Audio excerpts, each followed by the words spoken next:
The opinions and statements made by the guests of the Success in Practice podcast are their own, and I do not endorse or accept responsibility for their positions. Any information given by myself or the guests is educational in intention and not to be taken as medical advice. If you choose to act on the content involved in the podcast, you do so at your own risk.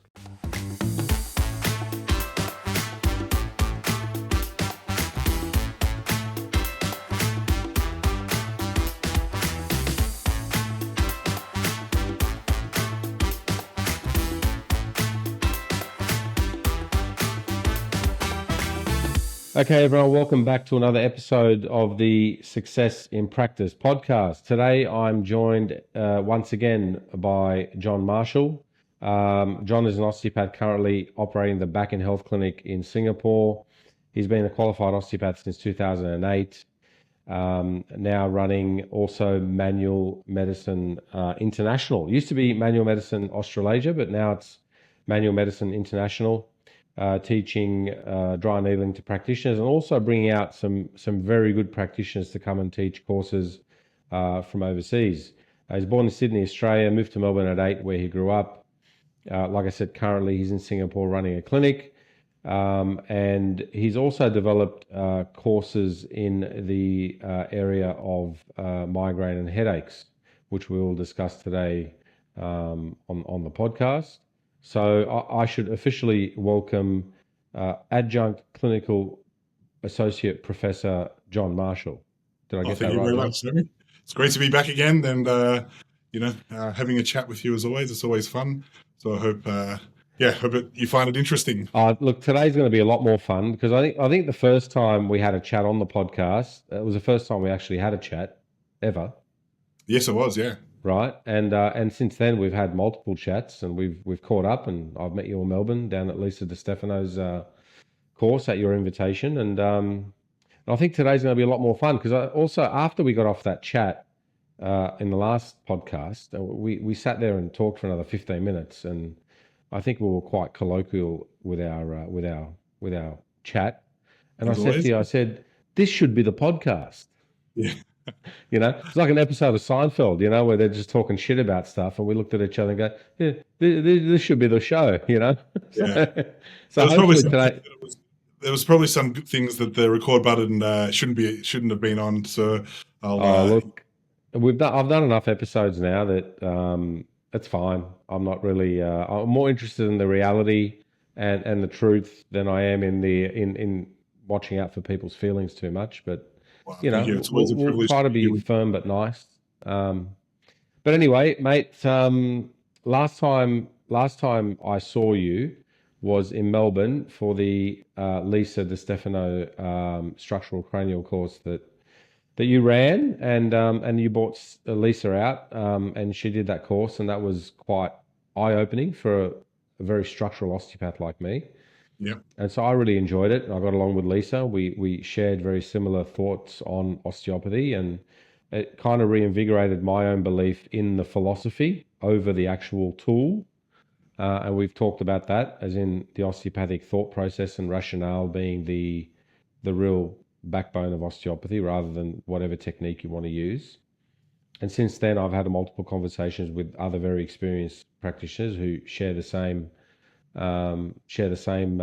thoughts. So what I want to talk to you about today is your particular journey to Michigan State University, and we'll make this announcement on the podcast today, and I'll let you do that. I don't want to steal your thunder. But what do you want to tell us about what's progressed there? And then I'll ask about that particular journey. So give us some information, give us some breaking news on the podcast. What's Jon Marshall been up to with Michigan State University and Lisa DiStefano? Okay, so basically it all started back in 2018. So I'll just bring you back, do a timeline. All right, well, let's do that. Let's do that. Give us your introduction to Lisa and how this all started.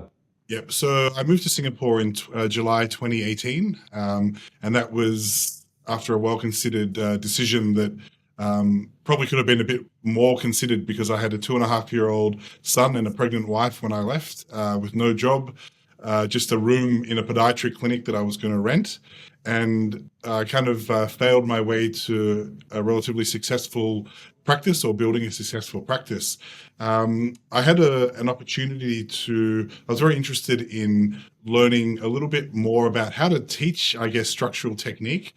So from 2012, when I started manual medicine Australasia at that time, it was focused on dry needling.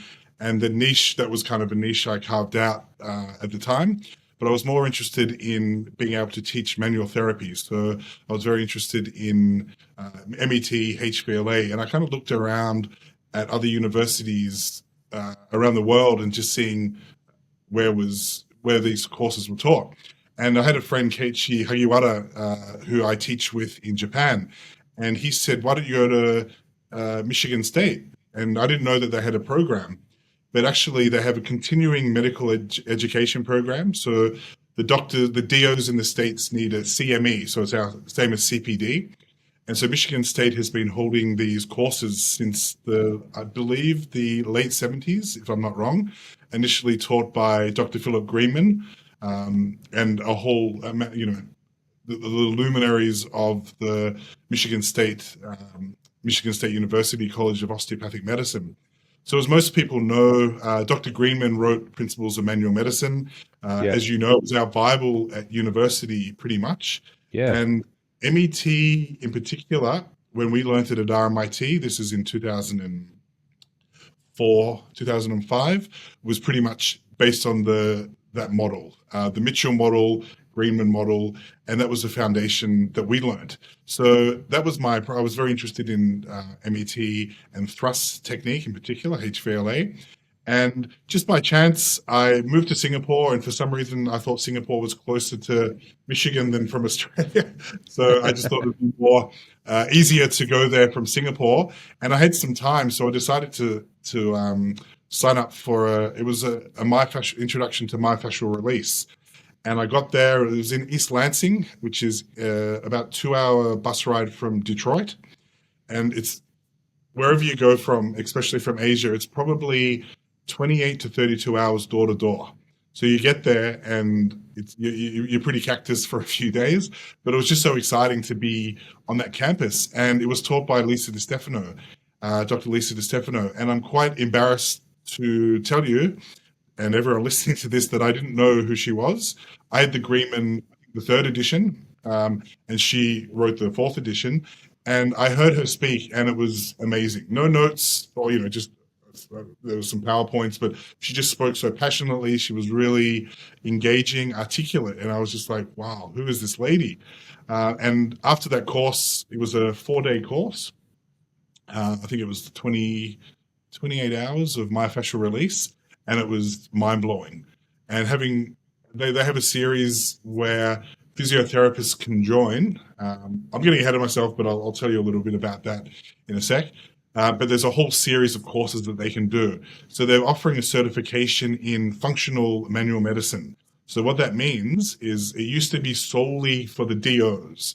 And if you know about the DOs in America, they're pretty much like, I would say, more than half, and I've heard it's even higher, 80, 90%, don't practice manual medicine like we do. So osteopathy, as we know it in the UK and Australia in particular, is very different in the States. So they're pretty much GPs. They do family medicine or internal medicine, so they can go off into hospitals. So there's a lot of branches that they can go off into, but mostly a lot of them go into family medicine. And what that means is that they have 15 minutes to see a patient, and it's usually prescription, see you later, and off they go. So there's been a real resurgence, I guess, of an interest in manual medicine. So a lot of these DOs who have been practicing like this for a long time want to go back to their manual medicine roots. So Michigan State's kind of the mecca for that, if that makes sense. So they offer these courses. There's probably 6 or 7 courses a year that's taught. Like you've got myofascial release, MET1, MET2. There's a thrust course, which is actually not part of the certification. There's 8 courses that they have to do. Cranial, intro, and advanced is one of them. And so they opened up the program. Originally, it was just for DOs, and they were very selective at who they let in. And then they finally admitted physiotherapists after a while. And so now a lot of physiotherapists, because there's a big shift in physiotherapy around the world, going from manual therapy to exercise prescription. So they're very much hands off their patients, which, that's a thought for another time. That doesn't concern me. I'm not a physical therapist, but the majority of people that I met there were physical therapists. They call them PTs there. So sometimes you hear, I'm a PT. It's not like give me Personal three. trainer. It's like, Yeah. And so I just have met this amazing community of people. So I just kept going back. And after that course, I invited Lisa to come to Melbourne, and she did. And I think we had 3 sellout courses of peds. We had 28 in each course, and it sold out within a week. She did 3 peds, and I think the first one was myofascial release as well. And she's been coming. She came 18, 19, and 20. And the doors were almost shut. She almost got locked into Australia because of the COVID situation. And then we brought her back in 23 and 24. And it's just, the interest that we get from people who have done the course is phenomenal. So she's a phenomenal lecturer. And that's basically, I'm very privileged that she's actually been like kind of taking me under her wing a little bit, like definitely a mentor of mine, but it also introduced me to the faculty. And the reason I was asked to join, I don't know if I've mentioned this story, but She came out this year as well, didn't she, John? she came out this year. So what's this year? Oh, sorry, Yeah. 25. 25. Pardon me. Yeah. Yeah. So the years that we had, the COVID years, which were a bit, so yeah, 20. So she's been to Australia about 6 or 7 times now. Yeah. And there's just more demand. So we're bringing her to Perth next year and for Melbourne again, but probably for a little more of her structural cranial and myofascial release courses. So how it came about was I was taking her to the airport. This was just before COVID. And she said to me, I was in the car going down Tullamarine Freeway, and she said, would you be interested in joining the faculty? And I was like, at Michigan State. And she's like, yeah. And I almost ran off the road. It was such a shock. And I had me and her next. I think she was in the back seat, and her husband Keith was in the front seat. And yeah, it was an amazing shock, really. And nothing happened because then COVID happened. So the idea was, here you go, here's the carrot, and it's gone. And then when I saw her straight after COVID, she said, "Oh, did we do that thing with Michigan State?" I said, "Oh, no, not yet." And she goes, "Oh, I'll organize it." And 2 weeks later, they sent me an appointment, as in an appointment to the faculty as an adjunct clinical professor, which was, absolutely mind blowing. So it took me, a little bit to get over that. But so the goal is to basically co-teach with the staff in MET and some courses. But there was an invitation from the staff that they were very interested in the headache and migraine program that I put together. And they asked me to put a 3-day course together in that. Like there'll be a level 1 and a level 2. And so I'll be teaching that with Lisa. So she'll be teaching the cranial, maybe MET, and I'll be doing the thrust and the needling. So what's really exciting is that they've never had needling introduced there. So they want to do a level 1 and 2 course for their DOs and physios. So it's really an amazing honor that I've been given it. So I'm still pitching myself. It took me 50 years to be an overnight success. So I'm glad that it's come. Yeah. So So I guess then the official announcement is that you'll be joining Michigan State University as a faculty member, teaching your headache and migraine course that you've put together with Lisa. So it's with Lisa DiStefano, and mate, that's amazing. So you're taking our Australian brand of osteopathy back to its home base, I guess, and helping helping DOs learn about the roots of their manual therapy and manual medicine. Yes. It's extraordinary, really, like to be able to be in that position, and for her to bring me on board and to trust me with that. I mean, it's no small thing. So I'm very grateful for her and her trust in me.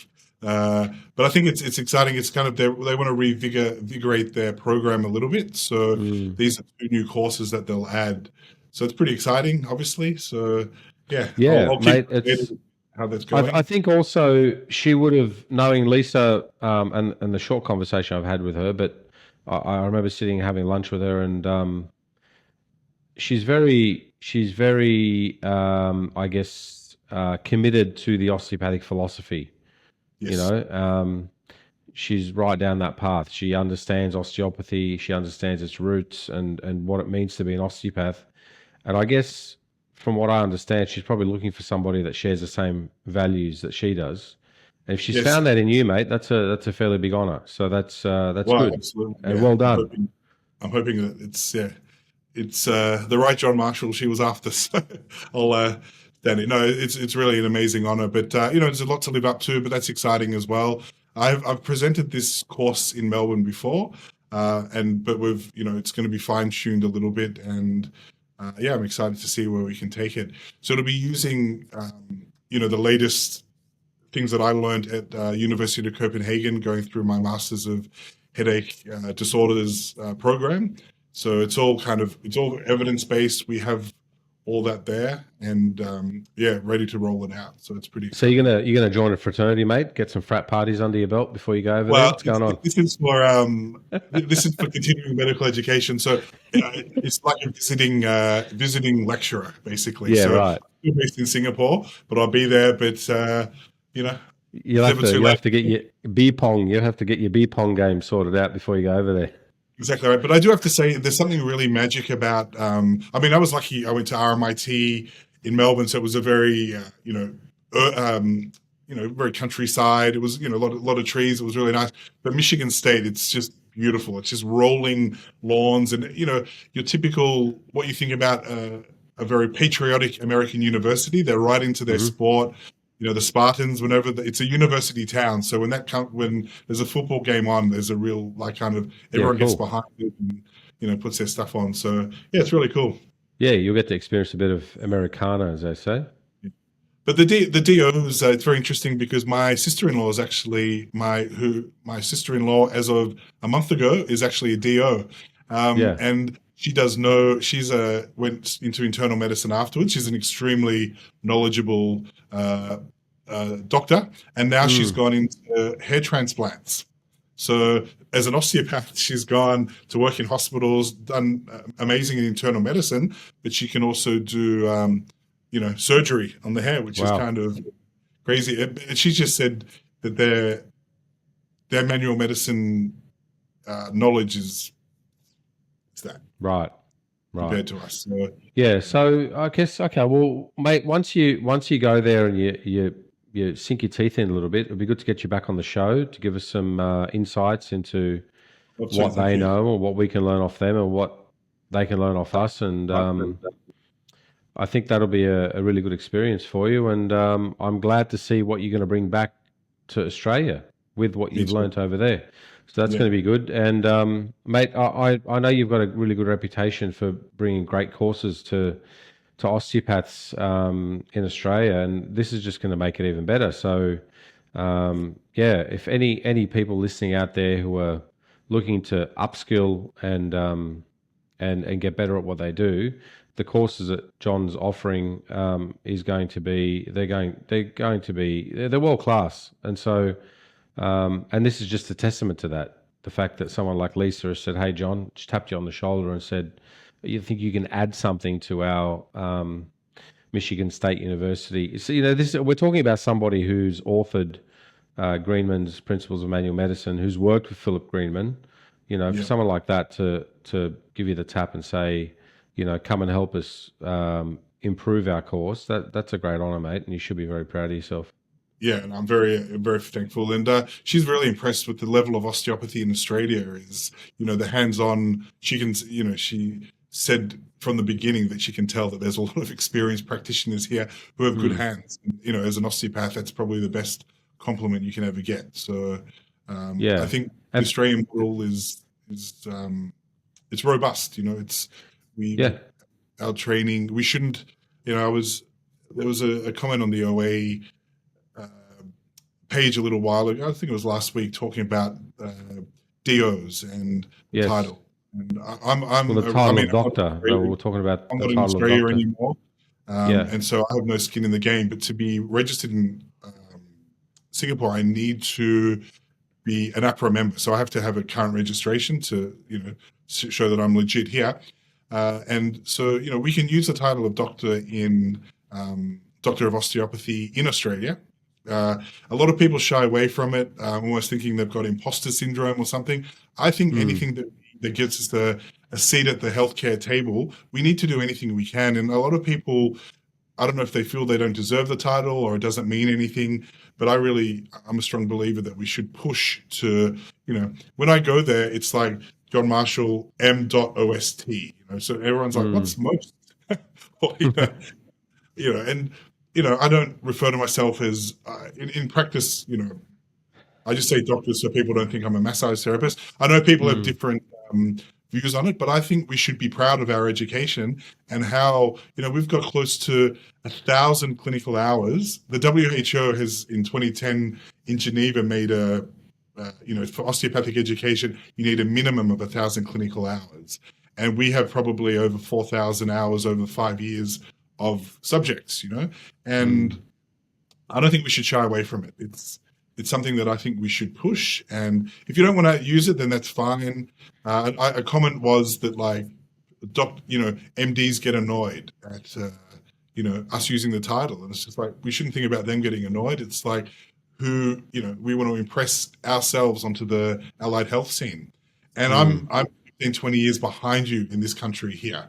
So the osteopaths in Australia are doing well, but we're fighting online courses here that from the ESO, there's a school, the European School of Osteopathy have started a program in Singapore that's completely, you can be a hairdresser and now become an osteopath. There's no Wow. prerequisites and there's very little clinical training. And our reputation and now what it means to be an osteopath is just being lowered, and you need 1,000 hours of clinical practice to recognize, that we're not just adding manual techniques to an online course. There's a Mm. whole process of what is an osteopath, and we need to think osteopathically. And I think in Australia we've got a good, strong foundation of that, but yeah, it's becoming a problem here, or it will be a problem in the future. Yeah, you're right. I think there is a bit of imposter syndrome there where people don't feel like they deserve the title. Um, you know, um, I think some of it also, there's some people in academia who feel like we're not deserving of the title because there's no PhD behind what we do. Yeah, And then there's other people who don't want to piss off the doctors. And I guess, those people seem like they're worried about what GPs think of us.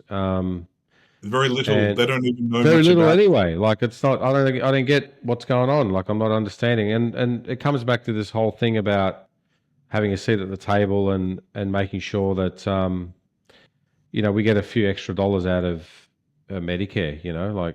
Um, I don't know how far that's going to get us, but I know. Look, I know there's practitioners out there who base their practices around getting doctors referrals and having good Mhm. relationships with GPs and so forth. And whilst my intention is not to offend those people, I think squabbling for the scraps of $3 on the back end of a Medicare rebate is not the primary goal of a successful osteopath. If you speak to osteopaths who are doing really well, their patients are happy to pay for what's going on, and they're doing very well in that. And so Yeah, yeah, the whole thing about doctor and being labeled a doctor. I mean, use it if you want to use it. Don't use it if you don't want to use it. It's kind of like regulation. It's like we're a regulated profession. Some people might say, well, we shouldn't have regulation. Well, it's here. We've got it. You don't want to lose regulation. I think that'll be a good thing. You don't want to lose the title of doctor. I don't think that'll be a good thing. But if you don't want to use it, don't use it, and don't shit on people that do want to use it. Like yeah. it's I whatever think it whatever just works for you. And I don't think elevates. anybody goes around, if they're out in a restaurant, says, hi, I'm Doctor No, John. no. Like it's Yeah, definitely. Osteopaths aren't like that, and I don't want to. presume, I don't call myself doctor. I don't have it on my credit cards or anything like that. But I think we need to take pride in what we've done, and we're great at diagnosis. We've done anatomy and physiology are up there. So Mm. our education is extremely robust. It was very, very difficult, and I don't think anyone can be an osteopath.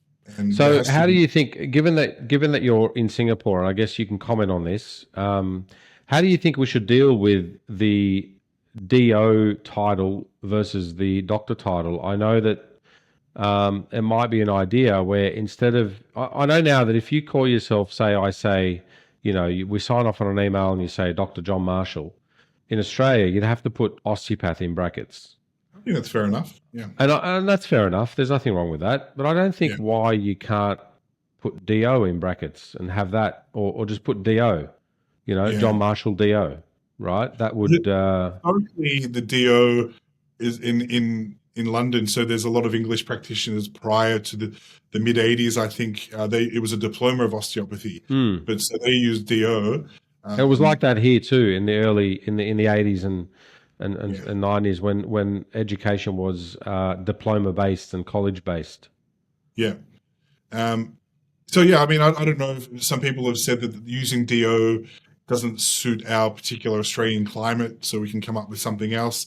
I think it's just good to, PTs, physical therapists, PTs, doctor Hmm. of physical therapies, DPT. They're just very simple titles after their name. Hmm. And if you want to use that, rather than we have to write out our kind of like qualifications. Yeah. Uh, yeah. And it may not be a big deal for most people, but if you're teaching or you're traveling around and stuff, I think it's, and for identity, I think it's good to, we need to elevate our position, and it's not being through fraud or being No. imposters. Like, we need to claim that. And what is it that makes a doctor of osteopathy in Australia?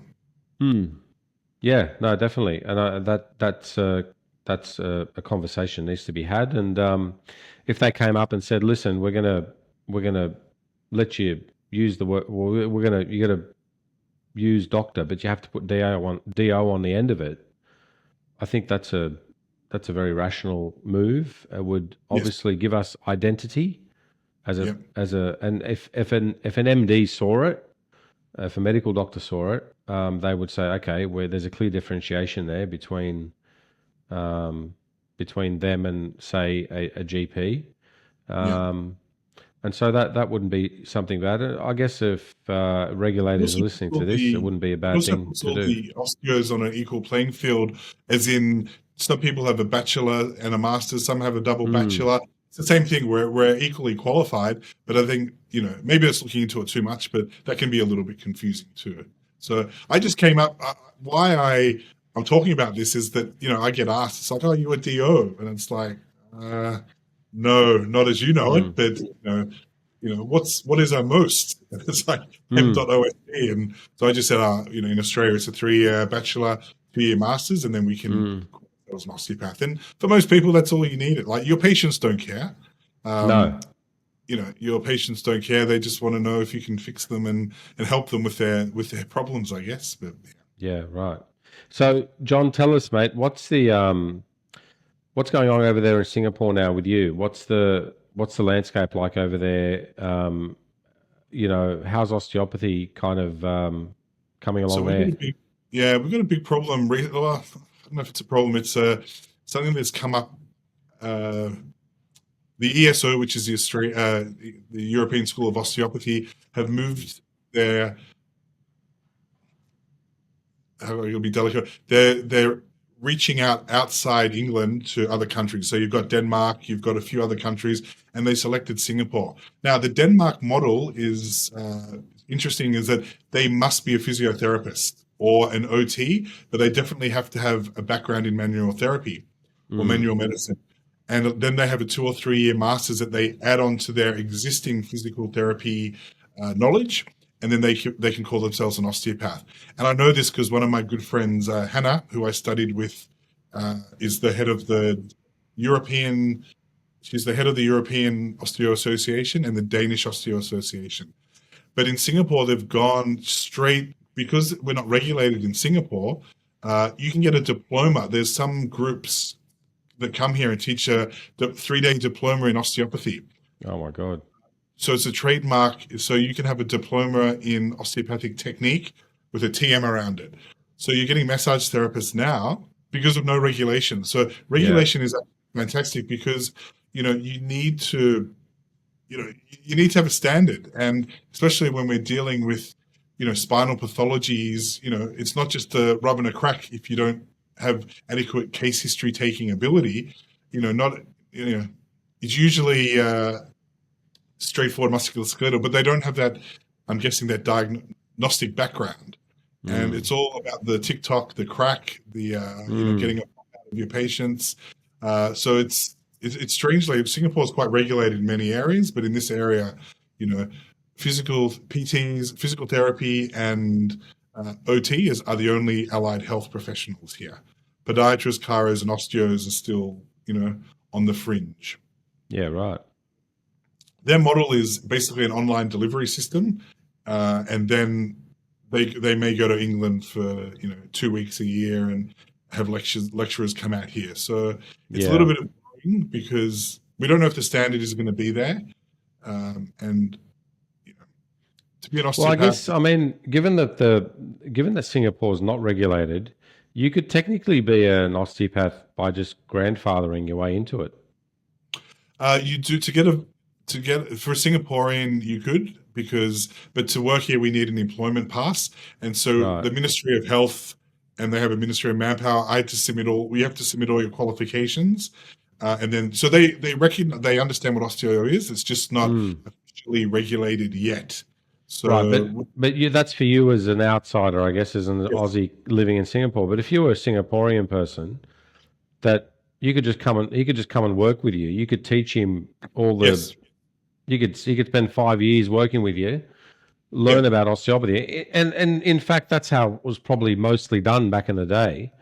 And then he could just go and call himself an osteopath, and not really be called up on it. Would that be correct? Yeah, absolutely. So at the moment it's really worrying, and you have these people coming in charging a couple of grand to be a osteopathic manipulator or chiropractic adjustment specialist. So they've got all these kind of titles that they've got, and it's just a money grab. And teaching massage and MET and articulation, I mean, we don't own those techniques. Like no one owns techniques, no profession owns techniques. But when it comes to thrust, HVLA is very, very serious. And I think to teach it, you need to have an audience that is respectful of it, but is also able to understand. It's not a party trick. It's not a circus act. It's a particular technique that requires a lot of skill and finesse. And I think to teach it, you need to be doing it as well. You need to be in the trenches. You got to be thrusting. I'm trying to say adjusting, but you got to be thrusting and getting honing your skills, as I would say. So and getting results with it. So and we'll discuss that, because I think you've got some courses coming up later on in the year with HVLA. I think there's one with an international speaker in August, and then you've got yourself doing some classes later on in the year. Yeah, I've got one coming up next month in Melbourne in May. It's just a 4-hour masterclass that I usually started off with students. So 5th years was more of a kind of question and answer. I have a guideline that we follow, but if anyone had any problems, for example, first ribs, cervicals, cargo rolls, things that you may not be so confident with, we go through that. And they're usually quite popular. People get a lot out of them, but 3.5 hours is kind of the sweet spot before people get a little bit tired. So they've been quite popular, and I'm really happy to continue doing those and just sharing what I've learned. And it's a really good social thing as well. People get together, they have a chat. We have Sammy, I haven't seen you, since for 10 years or whatever. And people just get together, and it's good for networking as well. And it's super cheap, like $90 for students, $120. So So the students, I mean, what are you seeing, mate, when you see students coming to you to your classes that you're running. Um, what are you seeing? What are the common questions, and what are you finding that's really lacking in their particular? And we're talking about fifth year students here who are Yeah. in university clinic seeing some patients, and um, where do you see some of the gaps there? That are they common gaps? Yeah, I think it's, I mean, I think across most of the universities, it's kind of similar in that HVLA is, I don't know if it's being taught like, you've got to be super careful and people are kind of almost too scared. So confidence is a huge issue, especially with Next. So that's one thing that we try and address is just showing some, very basic bread and butter techniques like OA, AA, some side bending thrusts. So not a lot of rotation stuff, very gentle. And I try and impress upon them that it's more about finesse. So you don't need big, gross movements. It's high velocity and a low amplitude, as the name suggests. And things like first ribs, lumbar rolls. I kind of feel that a lot of the students, if they're not good at something, then they don't feel like they want to practice it, which I find is a big problem. And I try and just impress them and just saying like everyone is crap when you start out. Like that's everyone, no matter what you do. But you need to get confidence, and that comes from doing. And once you get the doing, you get a few successes. If you don't get the pop, then you start with articulation, move into MET. If you don't get the thrust, then that's not the end of the world. Don't be disappointed. You just trying, and they have that light bulb moment where we just add a little bit of fine tuning and give them a few cues, and they tend to walk away feeling a little more confident. So I try not to teach them 150 techniques and remember one or two. Like I just want to teach more kind of principles, how to lock up the cervicals, the upper cervicals, more rotation with a bit of side bending, or um, you know, just adjusting little things that we can adjust. A towel under the shoulder prone for a first rib to elevate the rib a little bit more to make it a bit easier. And just have confidence in that it's okay. You're not failing. It's just, there's other ways to do it. So, but I find that the feedback is good, but I think confidence, and maybe after COVID, I'm not sure what the universities are doing. My teachers, Dr. Julie Pipers from third year, Dr. Mick Kelly, both mentors of mine.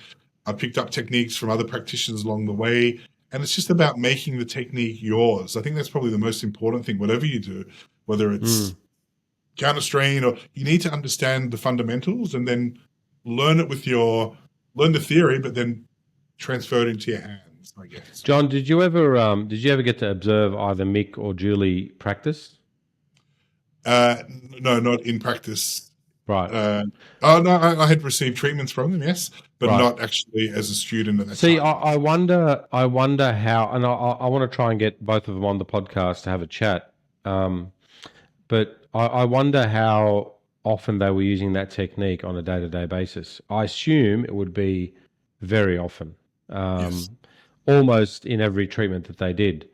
And I guess the point I'm trying to make is that a lot of their students who are now out in practice for many years that I've spoken to don't seem to have a confidence issue, and they never seem to have a confidence issue with HVLA.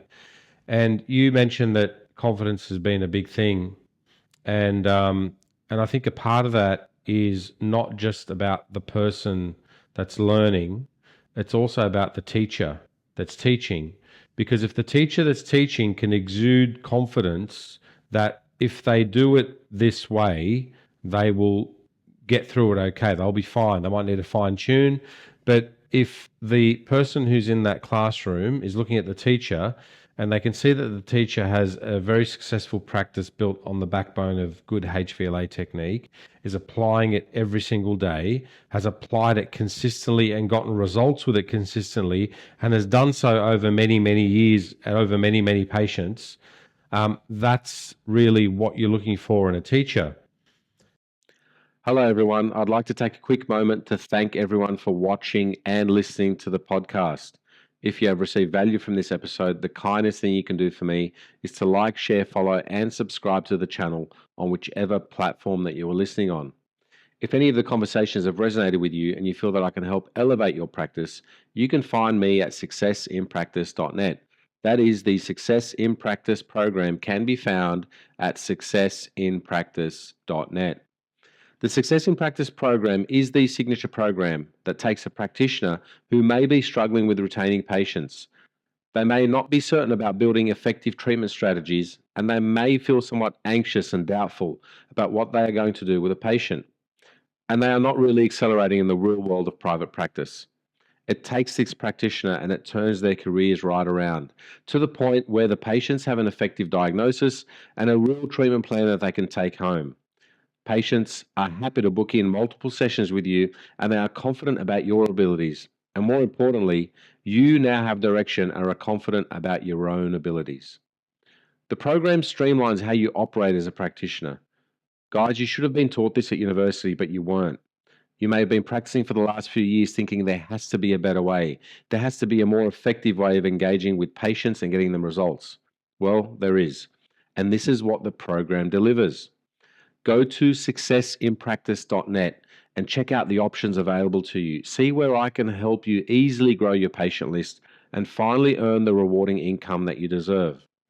For all the information on how you can reach me personally, check out the show notes. Also in the show notes, you'll find a link to the chat transcripts from these podcasts. These are valuable and a wealth of information. I really hope that you're enjoying the podcast. Guys, leave a comment if there's any questions on this episode. And please, don't forget to like, share, follow, and subscribe to the channel. Now, back to the show. I'm not sure that's available now. I don't think that's available.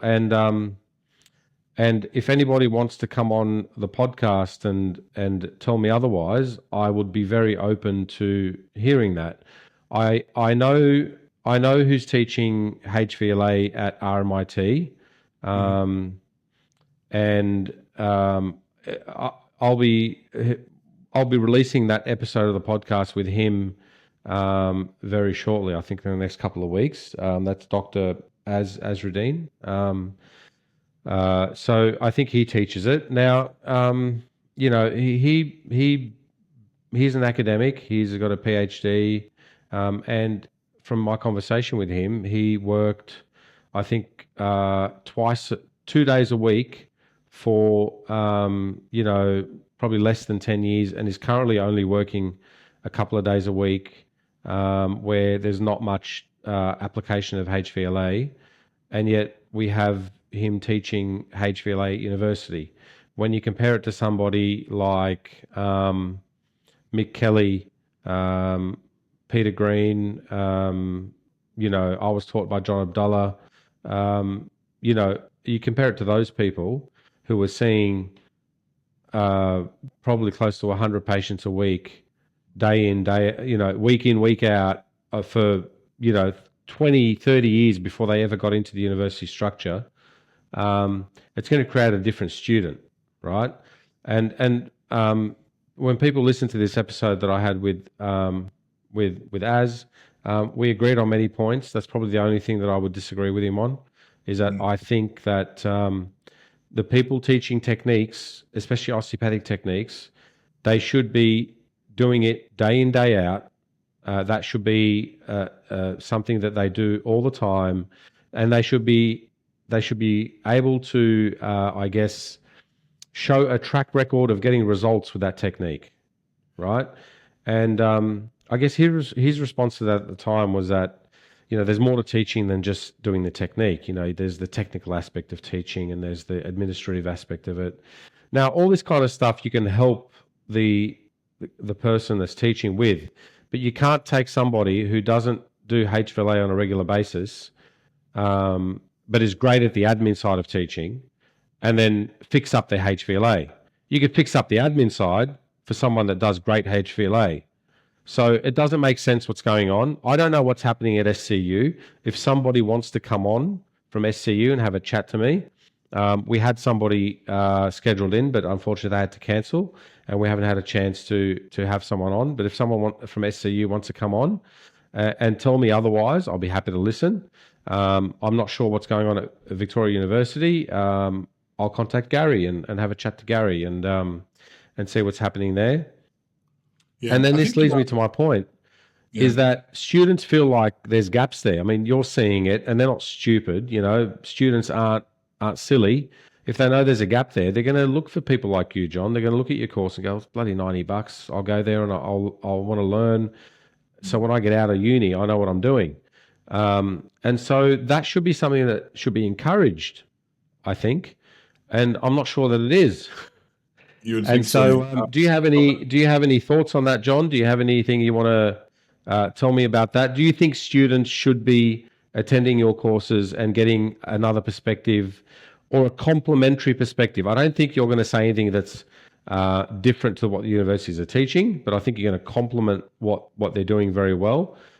Do you have any thoughts on that, and what do you have to say to Yeah, that? I mean, I certainly do. I mean, just circling back to another thing about the students is that uh, during our time, so during the 2003 to 2008 when I was there, it was a very looking back now, it was a golden time because we had amazing teachers.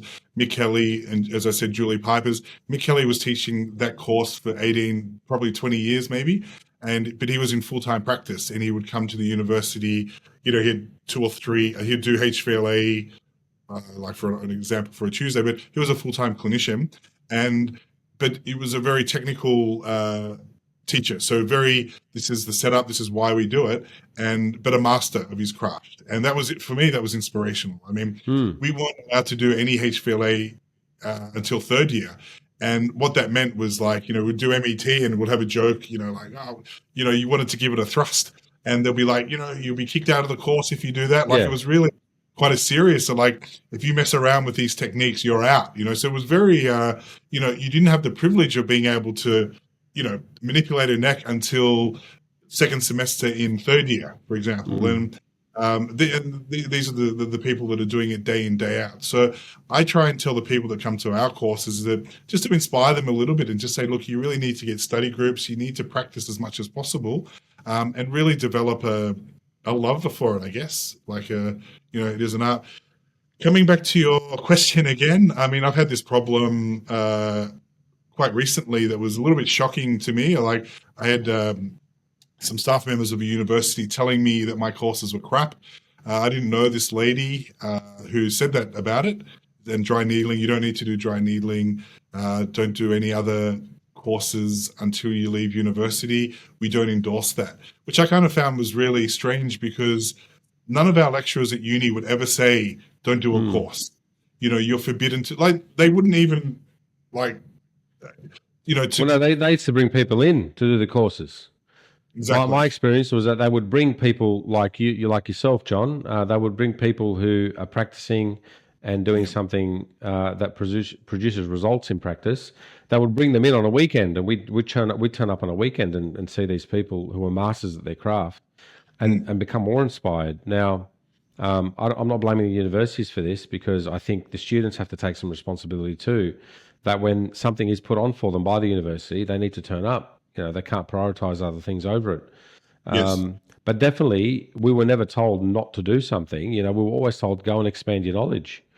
But And so to hear that, why would a lecturer yeah, tell you to do something? I just find it mind-boggling that they would even think that they had the authority to mm, say you can do this and or you can't do that.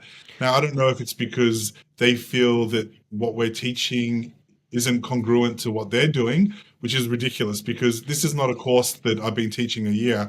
I've been doing mm, this in this particular part of Australia since 2013. So there's 12 years behind it.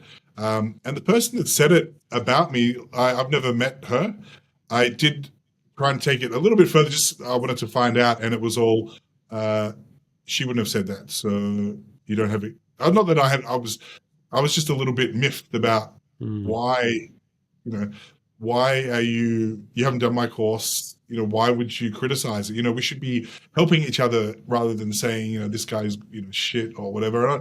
For me, it was just a little bit out of left field, and it was six or seven people who I asked afterwards said yes. right. I've heard well. So I understand that the universities. I mean, I don't think they need to feel threatened or anything. We're trying to enhance uh, and then this is for 5th years. It's not for 2nd or 3rd years. They've got clinical experience, and if I can help them with a pisiform OA thrust that they've never seen before, and that makes more sense, then so be it. Well, I guess, look, I'll play devil's advocate for a minute because, like I said, the conversation, and people will get to listen to this episode coming up soon.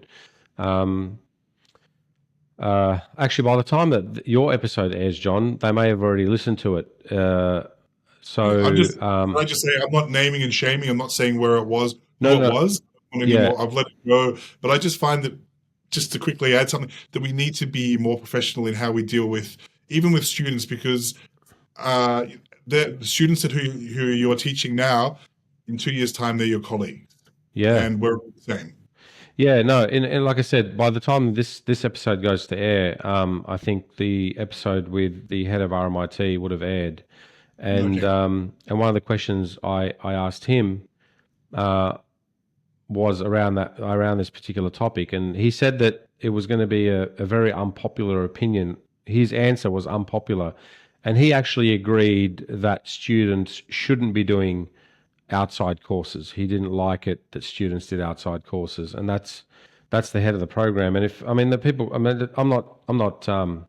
Was there a reason? There was. He did give reasons, and he fleshed it out. And I guess you'll have to watch the episode to see. I can't remember exactly what they were, but from memory, I don't want to say anything out of context. From memory, it was around just confusion, confusing students and having them, learn different things, and too much information and not enough structure. But I encourage you to watch that episode and find out what's going on there. I don't agree with that. I think students should be encouraged to do courses that enhance and increase their knowledge. And one thing I would say, and you can take this whichever way you want, if a lot of the courses that I know, the courses that I'm running and the courses that you're running, the biggest uptake of these things, I know you do master classes, but before you did master classes, the main thing is just introductory classes, like when you do your level 1, your foundations, and to be fair and honest, if these techniques were taught properly in the first place, there wouldn't be a market for these courses to exist. Like if we're seeing, and I'm a clinician, I've seen a lot of students come through. If students came through with a base level of competency in these techniques, me and you wouldn't sit there and go, you know what, there's a big gap here in the market. These students are really struggling. They don't want to do HVLA because they feel like they're not confident in it. We didn't have this problem when we graduated. What if we teach them what we learnt when we graduated, give them that basic foundation, and that would fill the gap? Now, if that gap didn't exist, there wouldn't be a market for us. I didn't do any, when I graduated, I didn't feel like I had to do an introductory course to HVLA. I probably needed to do a master class or kind of advanced techniques. Yeah. But I wouldn't need to do an introductory course. So I agree with that. If there's not a market for it, it wouldn't exist. Yeah. The master classes are good because, bringing people like Dr. David Lintonbond from the UK, who is, the art of HVT was his DVD. Well, it was probably on VHS originally, but you can see it when he made that 20 years ago or so. There are a lot of techniques and just some fine tuning stuff that you come from it from a perspective. And, learning is never like this. It's always that circular, come from one point. And I get so much out of just watching him do a lumbar roll. It's like, yeah, of course, you can add compression here, do this. And it's stuff that we probably already do, but just, to have that knowledge and, he's been practicing for 35 years and he's in the trenches day in, day out. And people like that are, they're really inspiring. And that's why I love them. Well, like I said, they're going to teach you the nuances, and that's, I guess, what practitioners who have been doing it for a while will always get from it. But to reiterate, if there wasn't a market for foundational HVLA, they wouldn't exist. And the fact that there is a market. So I think universities need to look at the quality of the teaching. I'm not talking about the actual students. I'm talking about I'm not even talking about the content. I think they're teaching the same content that we got learnt. It's the person who's teaching it.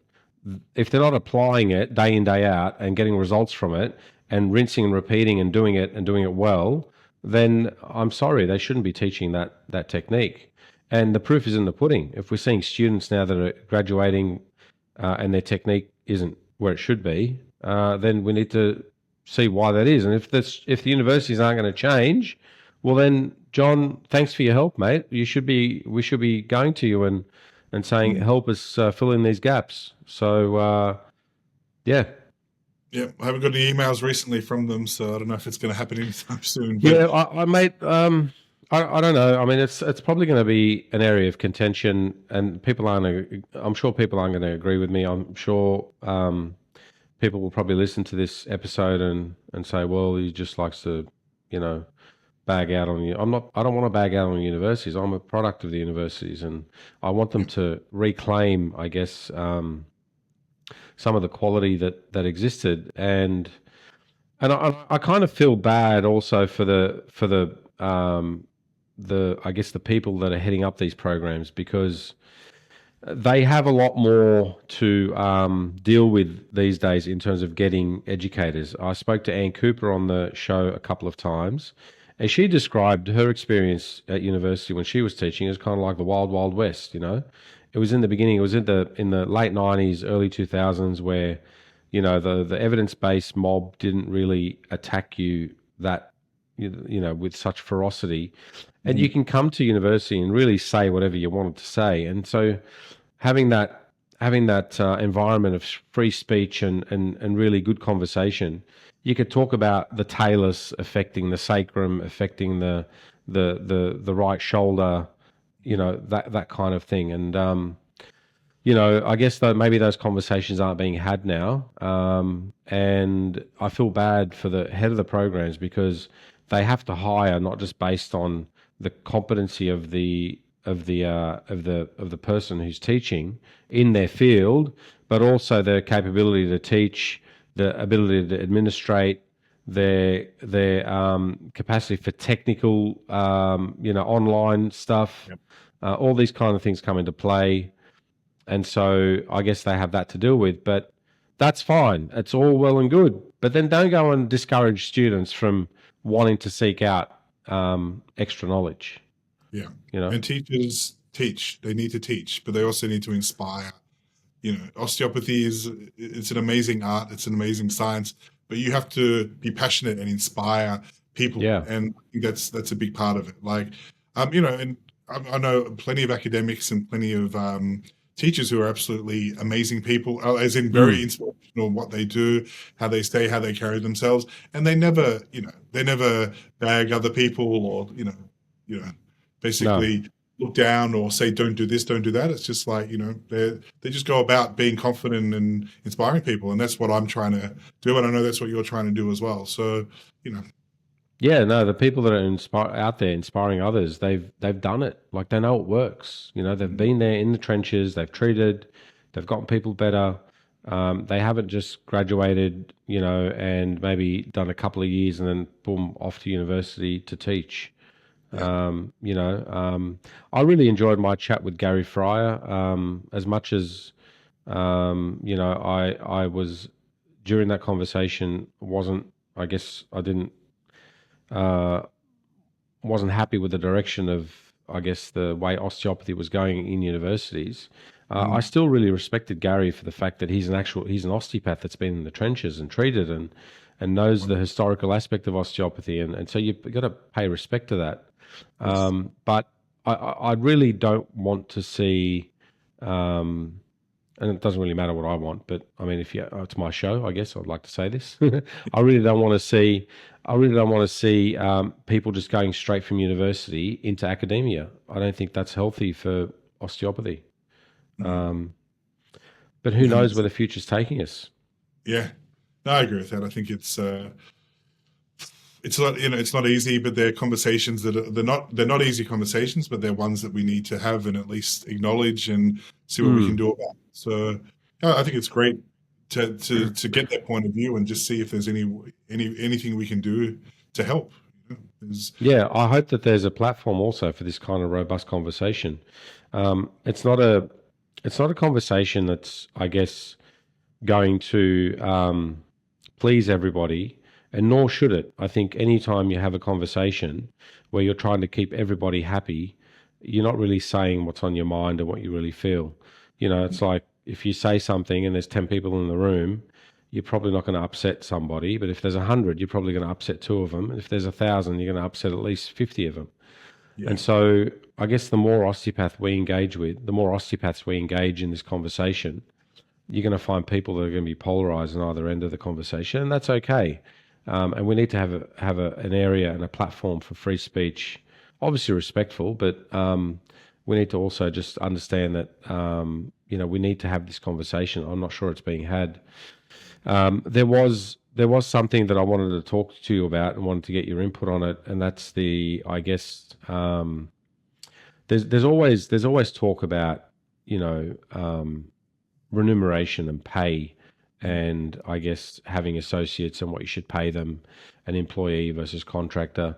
At the moment, John, are you just a solo practitioner, or are you No, practicing? so I have an associate, so she's Right. an employee. Yeah. Okay. And so how does that work for you in terms of, are you happier under that employee model? Is that a better model in Singapore? Is it It's kind of for so the osteopath that works with me, she's an amazing osteopath, Dr. Joanna Chung. She is an RMIT graduate and was living in Australia, and she's Singaporean and came back to Singapore to practice. And I was the clinic that she came to work at. So she's been with me for 3 years now. And just the way it works here as a Singaporean, you have to pay like a superannuation for any job you're in. So there's no real, like in the old days, you're on a 50-50 split, right? she gets a base wage, a base salary as an employee, holidays and all the things that comes with being an employee. But also after hitting certain targets, she just blows out of the water anyway. She's a gun. She's killing it. And she gets remunerated at a certain percentage after that, after Yeah, making right. it for the clinic. So it's very, I think most Singaporeans, to be a foreigner here, you need an EP, an employment pass, and you have to be making $8,000 a month minimum. So what that means is that if I want to hire you, Sammy, you decide to come to Singapore, I would have to promise you a minimum of $8,000 a month, regardless if you see 2 patients a week or 100.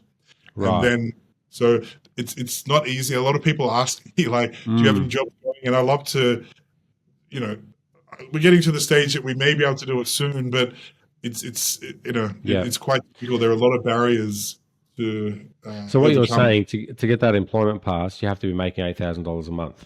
The employee, that's the employee's salary. Employee salary, right?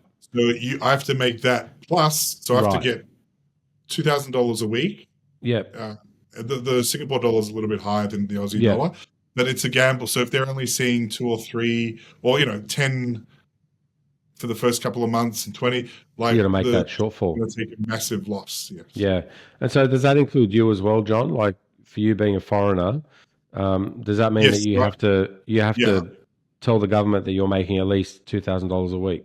Yeah. So I have to be making a minimum of I think it's 8,500 a month. Yeah, right. And is that calculated over the year, or is it like if you don't hit your target for that month and you make it up the next month? No, it's a year. Yeah. It's a year. Right. Yeah. Okay. Right. So I guess some of the conversations have been around, new early career osteopaths, say within the first 5 years, asking for a higher split in terms of more than 60%. And I guess most business owners are of the opinion it's just untenable. Yes. And some people would say, well, you could get that, but you just get nothing in return. You don't get reception services, you don't get marketing, you just get a bare room, a table, and that's it. Um, uh, Other people have said, put them on a room rental. What's your view on that? Do you think that people should just stick to an employee model? Do you think the contractor model works in Australia? Like, what have you seen? Yeah, I'm out of the loop now. I just found that I had a clinic when I was in Melbourne, so almost over 10 years. So yeah, I mean, we used to start at 50-50, and the Mm, highest would go up to 60-40, mm, just because it doesn't make sense from a business point of view otherwise.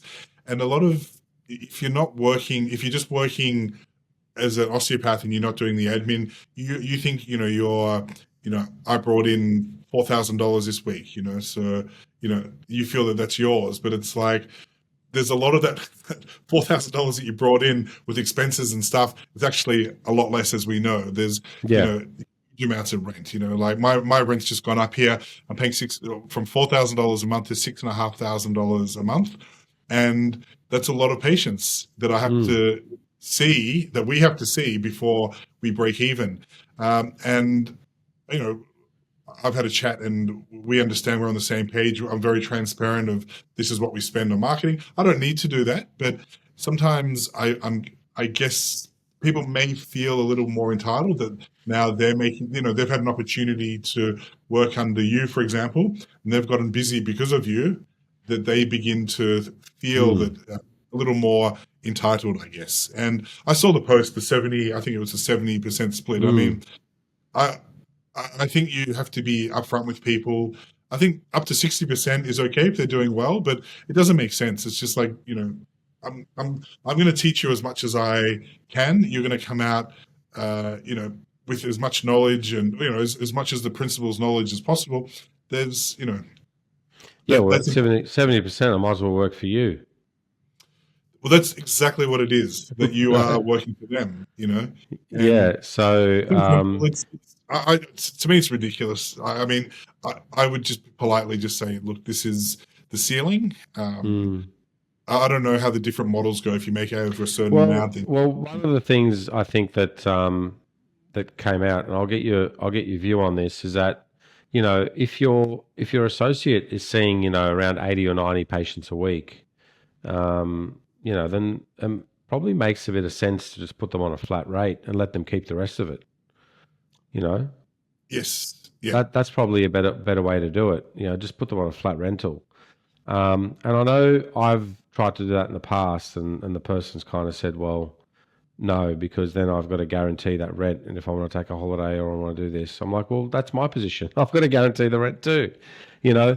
And it also gets to the point where it's like they want all the safety without any of the risk.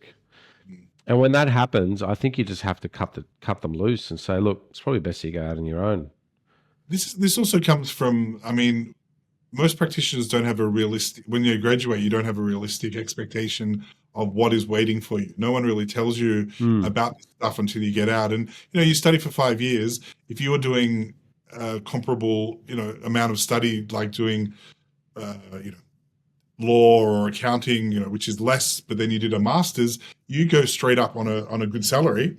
mm, And I think a lot of the osteopaths, they want that, and I do understand that, because their education, they've put in the work, and they're going into a private business model, a private clinical model that can't sustain that in the first or second year. It takes a long time to build up.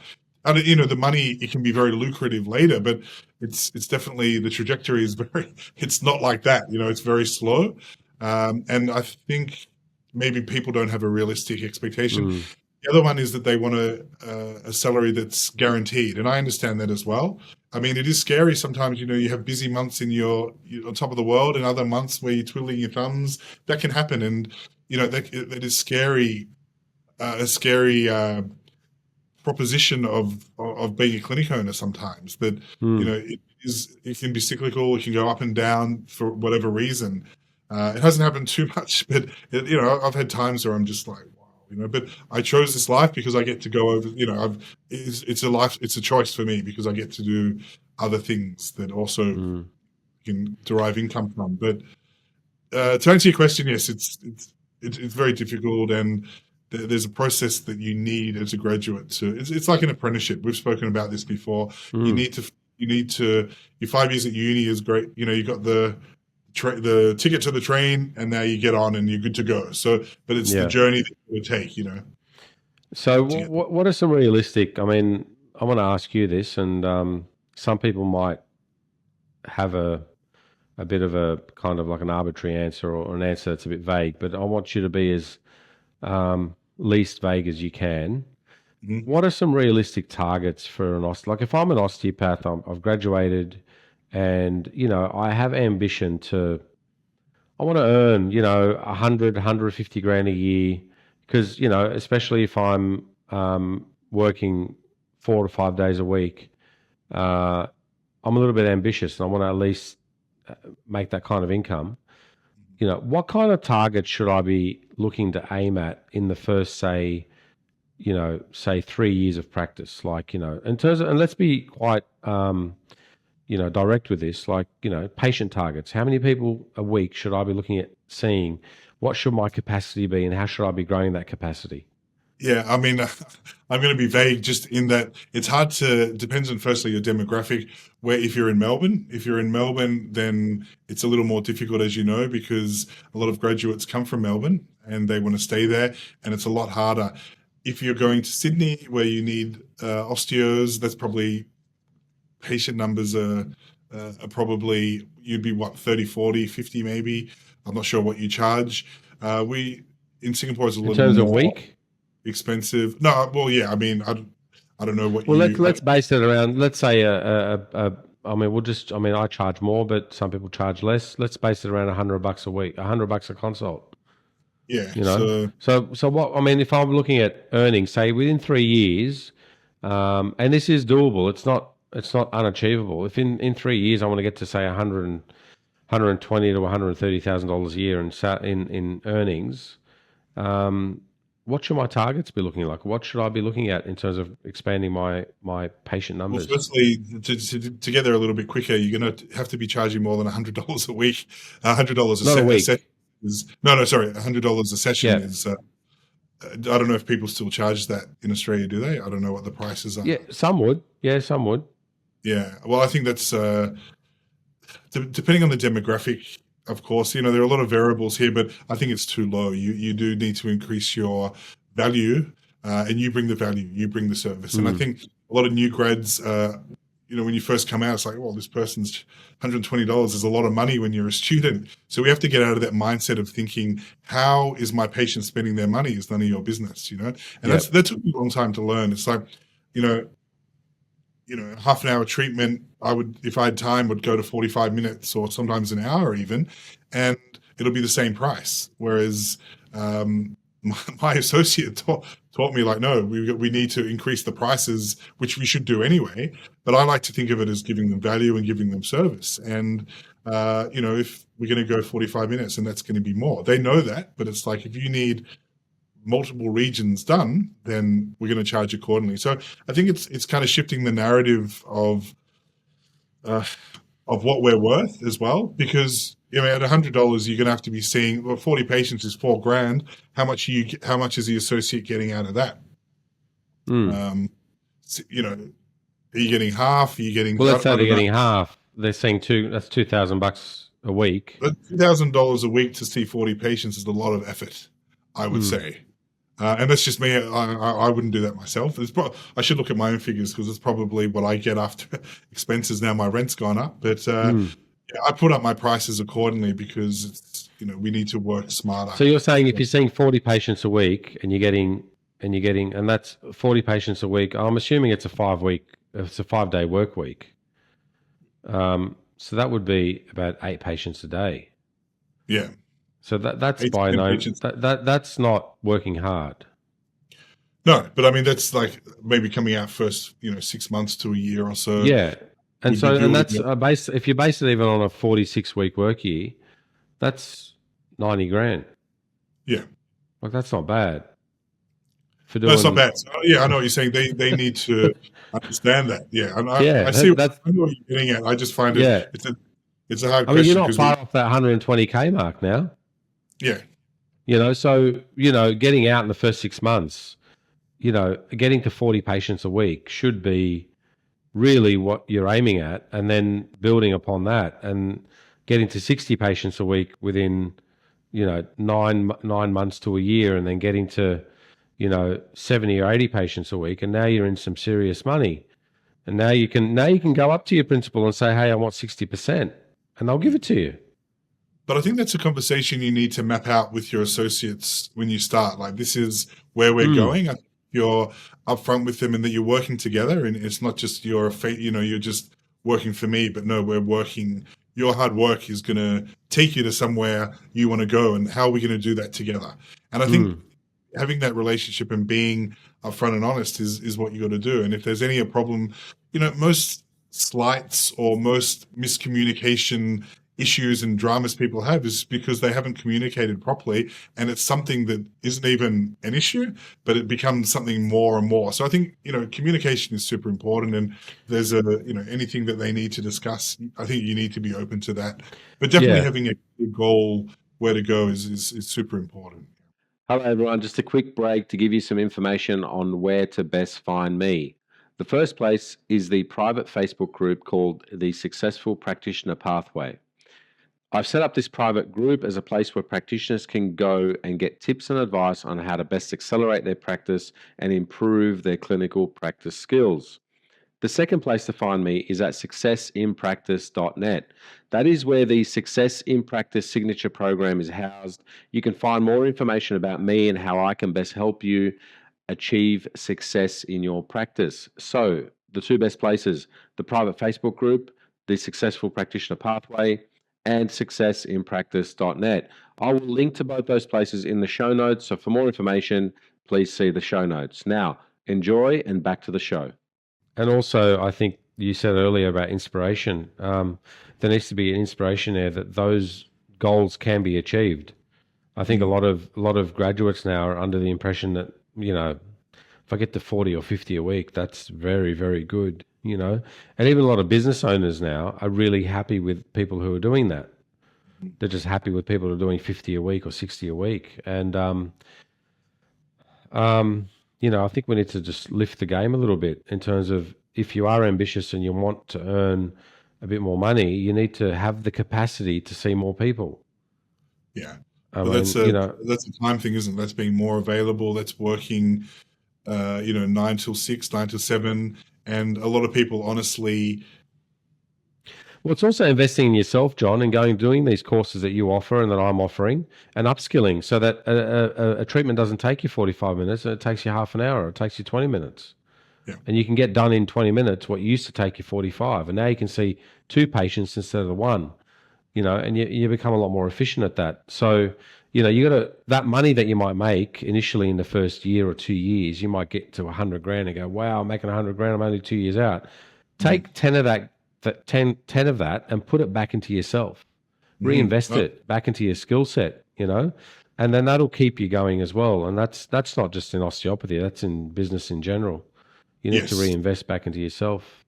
Yeah. So, I mean, the stuff that you're doing, the Success in Practice, I mean, it's very important. I think people really need to learn how to rebook, how to speak to patients. I mean, that's a big part of being successful. And, and there's other thoughts that, it's too aggressive and you don't need to block book people in and stuff. That's something that's for another time. I don't want to get into that because it's I have my own thoughts on that. So, I mean, I'm here with my headache and migraine patients because I have a very clear treatment plan for them, is that they need to, every treatment does build on the other. It's not salesy or gimmicky. It's like real effort to make a real change in you. I'm going to need to see you at least 6 to 10 times, and then we assess. So you've had chronic migraines for 20 or 30 years. This is going to be, we're not going to cure it, but we're going to decrease the intensity. We're going to decrease the frequency. This is what I need. We need to get the why. Why are you here? Why are you in front of me, or am I in front of you? And what are you here for? And I think that's the most important thing. Once you get their why, then we can understand and make a plan for them. But yeah, I mean, it goes beyond numbers and targets and techniques. That's really important. It's that connection and seeing how we can help the people. And I think Mm.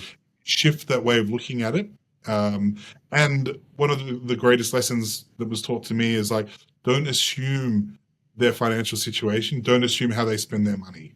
So that Mm. might be expensive for you, but you're offering them, this is what my opinion is. I'm the osteopath. I think I need to see you twice a week for the next 2 or 3 weeks, and then we'll reassess it. If that's necessary, yes. If you want to come back, see how you go is one of the old terrible things that, and I've said that myself in my time. Well, give it a couple of weeks, see how you go, and I'm just like, I don't do that Yeah. anymore. It's like, I need to see you in a couple of weeks, make an appointment, and if and usually they'll come in anyway. But I think it's Yeah. just a long-winded way of me saying is that there's so many factors, but you need to, you're being of service to them. Mm. Yeah. Well, you mentioned success in practice. I'll talk about that in a minute, but tell us what's coming up for you, John, in terms of teaching. What's happening at Manual Medicine International in the Yeah. next, say, 6 months? Yes, a lot of back in Melbourne next month for level 1 and a HVLA.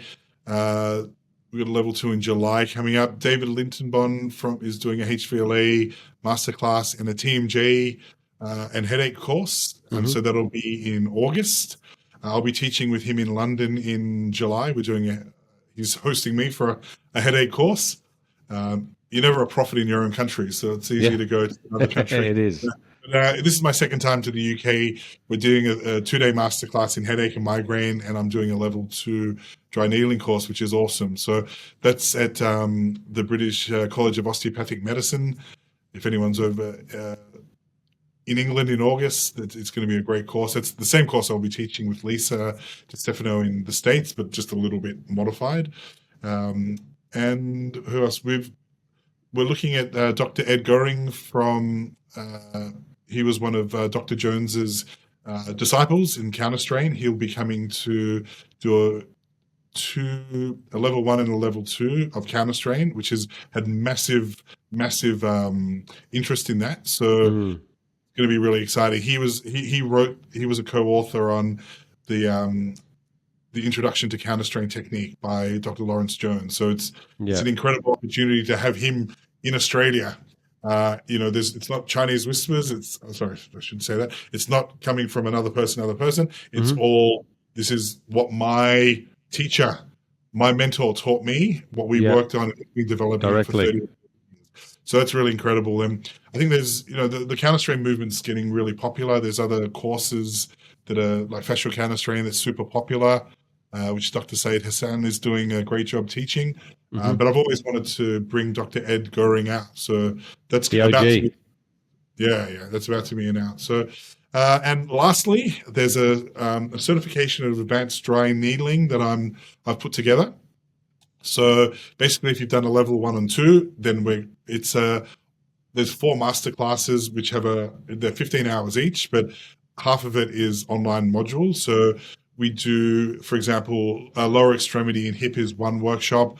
We do spine and thoracics is another one. We do upper limb and shoulder, and then we do face. So it's 4 master classes that can be taken in any order, and we're going to give a certification. So the idea of this is I really want people to be able to apply dry needling more confidently and more effectively. And it's not something like I do because my patient comes in with a sore tennis, a lateral epicondylitis. So I remember 3 points here. I want you to be able to use it as a very comprehensive standalone and complementary treatment to osteopathic technique. It's extremely powerful. And it's not so much a cookie cutter approach, but I'm definitely targeting, okay, if you have patellofemoral pain or plantar fasciitis, these are the points we're going to use. And there's a lot of discussion. These are my points that I think you can use. What about Sammy, what do you think? What other points do you use? So it's very collaborative. We get together. And the structure is like we have a structure, but then we'll talk about what other techniques can we use. So I remember that cuboid thrust, the J-whip, or we can do some, gua sha to the, so it's a very interactive way of learning dry needling, and we can either do it as a standalone or as, we use it as part of our osteopathic treatment. So basically the point is I want it to be a little more in depth, and people are very confident in applying it, because it's an Yeah. amazing modality that a lot of osteopaths are using. But I want them, I want to take it to the next level, and that's where I've developed, as well as being a practitioner in my own studies, that I feel like I'm trying to improve myself, and I want to, bring everyone Drag a through. few people with you. Yeah, I mean, this is our 12th year, 13th year now teaching it. So, Yeah. it's been modified, and the 2013 edition is still good, but you do need to. It does progress. So Yeah. I'm excited to do that, and I'm going to make it's a certification in advanced dry dry needling, basically. So I'll have that that's coming out in the next couple of weeks, and people can do it. You can do modules as you go, and then we'll do a day face to face. Yeah. So we'll do lower limb, and we'll start 9 to 5, and it will be integrated manual medicine. So we'll be doing some other techniques. That's pretty exciting. All right. And so where can people see all that? I think there's a new website now, Manual Medicine. So manual medicine, ITL? so it's INTL. intl.com. I'm no longer in Australia, so the AU, we're getting it back, but it's taken a while, so we've had to shift, and it's also just to reflect more of an international presence now. So Right. going to the States and the Europe. So Manual Medicine, INTL.com. .com, yes. Right. So go there, and John's got his courses up there. Well, We're mate, still- go ahead. So Instagram _ manual medicine is still up, and the manual medicine podcast is also out. Yes. I've been doing that a little bit, so similar to what you're doing, Sammy, but also quite a wide variety of moving into other manual medicine practitioners. So Yep. our last episode was from a pediatric neurologist in Denmark, who was one of my lecturers. Great episode, like just amazing. It was a really Where can people listen to that, John? Is it through your website, or is it on Spotify? Spotify and the manual medicine podcast is what it's called. Right, Spotify and Apple Music, all that kind of stuff. Yep. That's all on there. All the Right. usual Okay. ones, yeah. All right. We'll check that out. John's always talking to interesting people on that. Well, I guess based on John's encouragement too, I've put together a couple of courses that I'll be teaching as well across Melbourne, Sydney, and the Gold Coast. And the first one is on the foot. It's called the Foot Unlocked, and we're basically looking at how to look at the foot in terms of understanding lower limb injuries and lumbar spine injuries. And I guess it's something there where people kind of look at the foot but don't really know what they're looking at, and how to assess mechanics, and how to look at the and even people that have a very good kind of like a broad knowledge of how the foot should behave. We really go into the intrinsics of looking at foot mechanics, calcaneal angles, and making sure that they're all set right, so that we get good force distribution through the lower limb. And then also how to identify the strain patterns that cause lower limb injuries and lumbar spine injuries. And so if you're getting people with these, especially patients with these nagging, recurring lower back pains, and you kind of know that the foot, you look at it and you see the midfoot's just collapsed to the floor, one of the feet, one of the hips are externally rotated, the toes are pointing out. There's some classic patterns and some not so classic patterns that we'll look at that'll really just give your patients very good long-term outcomes. We'll also look at orthotic devices and how to pick out good ones from bad ones. And we'll also teach you how to make one, how to actually put one together so you know what you're looking at. I've had the privilege of working with really good podiatrists over the last 25 years of practice. Podiatrists who are very kind of holistic in their approach and don't just look at the foot, but its effects on, the knee, the hip, the lower back, and the rest of the body. And one of the underlying principles is they're very minimal in their correction. So a good podiatrist doesn't really overcorrect the foot. They treat the foot for the foot's sake and leave the rest to us. And so we'll talk about that in that particular course. There's also an upper limb mastery course where we look at the strain patterns associated with upper limb injuries and thoracic injuries, and we'll go through some of the common presentations and what are some of the common things that are done and why they may not be effective, and what you can do to kind of treat the upper limb a little bit better. Associated with all that are obviously the strain patterns and the diagnostics that go along with that, but also the treatment application, the actual techniques. And it's not just HVLA. There's very little. Well, it's not the very little, but it's the treatments that I'm teaching are based on what's needed. So if you see an abducted,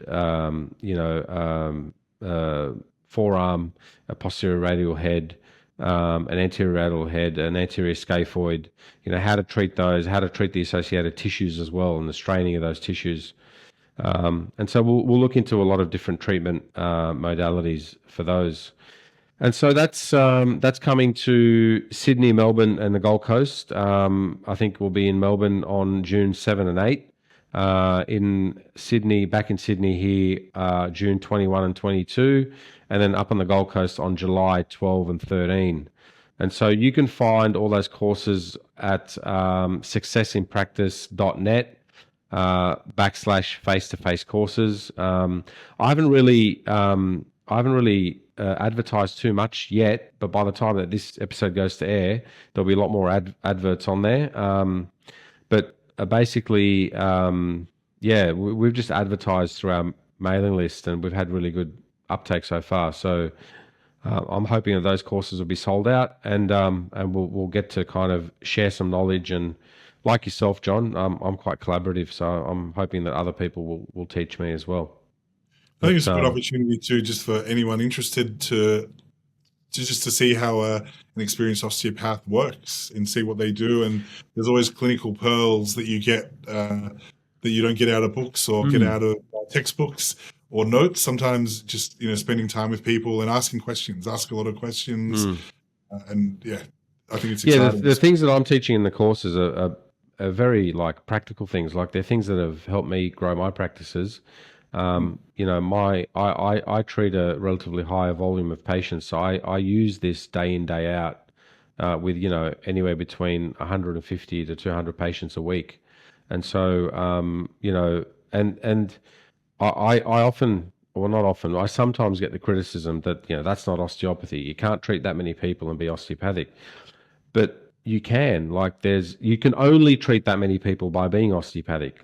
To refine what you do and understand the patterns of dysfunction and having a look at those patterns and be able to treat them, you need to really apply osteopathy. And so I've really refined that particular process and put it together, and hopefully I can share it with people and they can get a lot out of it for their own patients.